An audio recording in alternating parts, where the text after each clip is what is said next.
আসসালামু আলাইকুম। ঐক্যতান humanity alliance কর্তৃক সমাজসেবামূলক সবচেয়ে বড় কাজটি আমরা করতে যাচ্ছি। আমাদের দিগুলটাড়িতে যে রাস্তায় গর্তটি হয়েছিল সেই গর্তটি ভরাট করার জন্য আমরা খুব সকালে উঠেই গিয়েছিলাম। প্রথমে আমরা বাঁশের চাংড়াটি খুললাম, তারপর গেলাম বালু তুলতে, ট্রাকে বালু তুললাম। বালু তোলার পর যাওয়ার সময় ট্রাকটি খাদে আটকে গেল। যেহেতু আটকে গিয়েছে আর কিছু করার নাই, ড্রাইভার সাহেব বলল বালুগুলো নামাতে হবে। আমরা বালুগুলো আবার নামালাম। নামার পর গাড়িটি খাদ থেকে তুলে হতাশ না হয়ে পুনরায় আবার গাড়িতে বালু তুললাম। দেখেন প্রচন্ড রোদ উঠেছে আজকে। এই রোদের মধ্যেই আমাদের ঐক্যতান হিউম্যানিটি অ্যালায়েন্সের সকল সদস্যরা তারা বিনা পয়সায় কাজ করতেছে এলাকার রাস্তাঘাট ঠিক করার জন্য। প্রথম গাড়ি বালুর ট্রাক এনে আমরা গর্তে ফেলানোর পর বুঝলাম যে পাশে বড় একটি গর্ত আছে ছিল, সেই খালে অনেক বালু লাগবে। এরপর আমাদের টার্গেট ছিল যে আমরা এখানে 5 থেকে 6 ট্রাক বালু দিয়ে এটা ভরাট করব, কিন্তু আমাদের আইডিয়াটা ফেল হয়ে গিয়েছিল।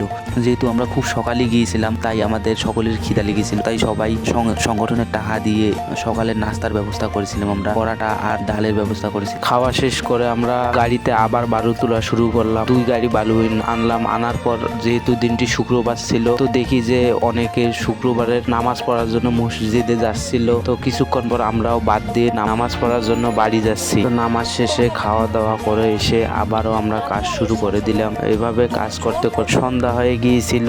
আমরা সবাই ক্লান্ত হয়ে গিয়েছিলাম, তাই সামান্য শরবতের ব্যবস্থা করলাম।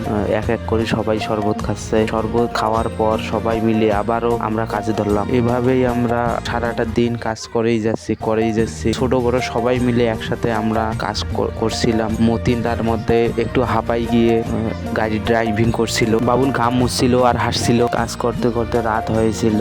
আমাদের টার্গেট ছিল আজকের মধ্যে আমরা রাস্তা ভরাট করে ছাড়বো। তারপর ফারুক মামা আসছিল আমাদের সকলকে অনুপ্রেরণা দেওয়ার জন্য। অবশেষে রাস্তা ভরাট করার কাজ শেষ হলো। যেহেতু রাত ছিল তাই রাতে ভিডিও করতে পারিনি। পরের দিন সকালে গিয়ে রাস্তার ভিডিওটি করে আনা হয়েছে। সকলে আমাদের জন্য দোয়া করবেন, আমরা যেন আরও সমাজসেবামূলক কাজ করতে পারি এলাকার মানুষদের জন্য। সকলকে ধন্যবাদ জানিয়ে এখানেই শেষ করছি।